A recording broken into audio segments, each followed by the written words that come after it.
Postcard from the Future is a great way to close out time with a group. It gives people an opportunity to think forward to the success that they've experienced after having ultimately executed on whatever it was that they had committed to from a session. It's also a great way for people to communicate with themselves, their future selves, about what they've done, what they've accomplished, and then ultimately would receive that postcard later at another point on down the road at a time that's opportune for the kind of impact that you're hoping for. And it works both well in the moment because people are channeling that future success, and then it also works well when it actually is received by the person at that point as a reinforcer, as a transparency and accountability piece for success or for whatever they've committed to. So you want to set people up to, again, imagine that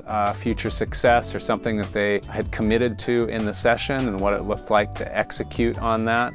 They then write a letter or postcard to themselves, and then it'll be sent to them at a later point. As a facilitator, this is something that you can work with your clients, hosts, or team to set up the right time for folks to get this, especially based on milestones you set.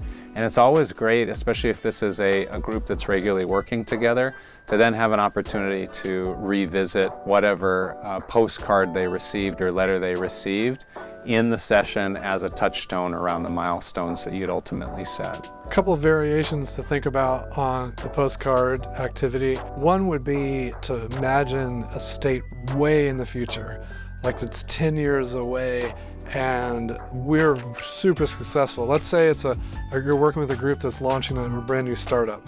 Well, let's say in 10 years they're worth $10 billion and are really, really successful, like helping them imagine that future successful state. And the work that we're doing today is playing a pivotal role in getting to this future state. Also, you can even change who the postcard's addressed to. It could be addressed to a customer. It could be addressed to the CEO. It could be addressed to investors or their parents or whoever they want to send this to. That can be an interesting element because these are different elements they get to decide on and tweak. And as you debrief, you can discuss these things. Oh, who did you send yours to and why? And what did it say? So it's really, really helpful to unlock these types of things and this positive thinking that around this future state, that things are going to work out okay.